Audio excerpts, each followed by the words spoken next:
E os moradores de um condomínio na Zona Norte mandaram um e-mail para a gente reclamando da antiga administradora. Os moradores disseram que muitas contas não foram pagas e que agora todo mundo está devendo. É um problema que se repete com frequência em São Paulo. E esses mesmos moradores reconhecem que a situação só chegou nesse ponto porque ninguém estava de olho nos relatórios e nos balancetes do prédio. 448 apartamentos e uma dívida daquelas, quase 400 mil reais. Este condomínio precisa pagar tudo o que a antiga administradora deixou de pagar por anos e anos. A gente sempre acha que as coisas estão em boas mãos, né? Até então a gente vai confiando. Aí quando aconteceu todo o problema. Os moradores nunca desconfiaram, até porque nem assembleias eles faziam. Tudo só veio à tona há 3 meses, quando os funcionários da limpeza e da portaria contaram para as subsíndicas que estavam sem receber os salários. Aí os moradores começaram a investigar e descobriram que deviam 84 mil reais para a Sabesp. Para o INSS, então, o rombo era ainda maior, quase 300 mil reais.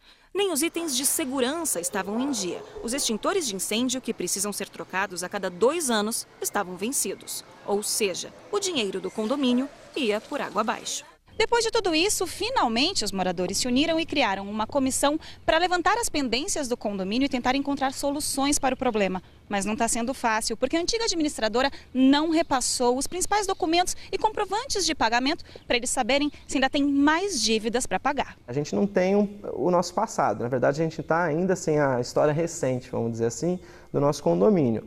Porque a gente não sabe quem são os devedores, porque ela ainda não fez a prestação de contas, não apresentou esses documentos. Nós fomos até a administradora. Lá há um recado dizendo que o local fechou para a reforma até o dia 26. Mas, pelo jeito, não reabriu, porque a correspondência, inclusive no nome do condomínio, continua ali no chão. Uma vizinha contou que a administradora fechou de vez. Está fechada, não vai mais voltar a funcionar, é isso que eu sei. Pelo telefone também não conseguimos falar com ninguém. O condomínio contratou uma nova administradora e renegociou a dívida com a Sabesp, que vai ser quitada em 24 parcelas, a do INSS em 60. Um dinheiro que vai ter que sair de novo do bolso dos moradores. Meu marido está regulando tudo porque primeiro as dívidas, né? Até o mercado é ali contadinho, para poder a situação não ficar pior. É uma lição que foi, infelizmente, pelo caminho tortuoso, doloroso, porque está doendo no nosso bolso. Na verdade, é uma lição que vale para todos nós, né? A advogada da antiga administradora mandou uma nota para a gente dizendo o seguinte, que as denúncias feitas pelos moradores não são verdadeiras e que o caso já está na justiça e que tudo foi decidido em conjunto com 7 subsíndicos. Está aqui com a gente o Márcio Rachkowski, nosso especialista nesse assunto. Márcio, a grande verdade é que não adianta nada a gente terceirizar, né? Passar a responsabilidade para um terceiro se a gente mesmo não fiscaliza, né? Trali, todo condomínio precisa ter uma administradora, uma boa administradora. Não dá para cuidar sozinho das contas. Mas não significa que a gente não deve acompanhar de perto as contas. Os moradores precisam formar grupos, é o que a gente chama de conselho, de corpo diretivo, e esse grupo acompanha o trabalho da administradora. E é importante separar 2 situações. A primeira situação, que é crime, quando a administradora pega o dinheiro, não paga as contas e some com o dinheiro. Aí é crime.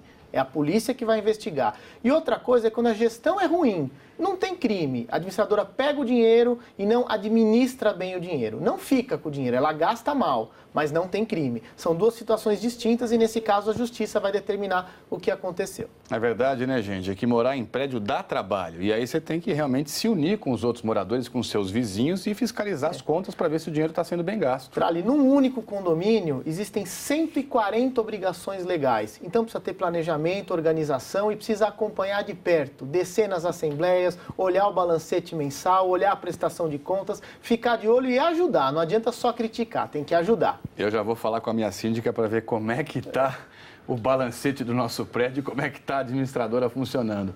Márcio, muita pergunta para você. Olha, o Fábio de Diadema diz o seguinte, eu estou devendo para o condomínio e quero quitar. Só que o prédio está cobrando 20% a mais por causa dos honorários, né, do advogado. Ele tem que pagar tudo isso, Márcio? Quem atrasa condomínio paga multa, paga juros, paga correção monetária e paga também o advogado do condomínio. É de 10% a 20%. Tá certo, tem que pagar. Então, Fábio, não tem jeito não, meu amigo. Dá um jeito e paga. A Bárbara do Cambuci, ó, meus pais são separados, ela disse que tem um quarto na casa do pai dela, né, não fica lá todos os dias, mas reclama que os funcionários tratam a Bárbara como visitante. Ela não teria que ser tratada como moradora? Claro, ela é moradora. Se o pai dela mora lá e ela passa lá alguns dias da semana, ou mesmo alguns dias do mês só, ela é moradora e não visitante. O pai dela tem que conversar com os porteiros, com o síndico e ajustar isso. Nessas horas, nada como uma boa conversa, né, Márcio? O que você sempre recomenda. Sempre.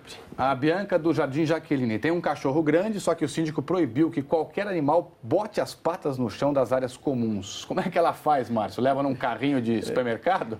Isso é que a gente chama de regra burra, né? É bom ter regra, mas não precisa ser tão radical assim. Então tem duas opções. Ou o síndico flexibiliza um pouquinho a regra. Já pensou uma senhora de idade carregando um cachorro de 30, 40 quilos? Ou ele flexibiliza as regras, ou compra um carrinho especial para transporte de animais e vai empurrar o cachorro no carrinho. Dá tempo para mais uma rápida, Márcio? Vamos lá? Bruna de Guarulhos, meu condomínio estipulou que o valor da multa é de um salário mínimo, mas a gente paga só R$200 de taxa. Isso está correto? Cada prédio estabelece o valor da sua multa, mas eu acho que está muito exagerado. O ideal é começar com uma multa mais branda, depois uma multa média e depois, só numa terceira hipótese, uma multa mais pesada. Márcio, obrigado pelas suas informações sempre preciosas aqui na SPTV. Valeu, viu? Valeu. Semana que vem tem mais. Valeu. E se você está com dúvida aí na sua casa, quer mandar uma pergunta para o Márcio Racikorski, manda aqui para a gente. Vai na página de São Paulo G1, escreve e o Márcio, na semana que vem, responde com todo prazer. Valeu, Márcio.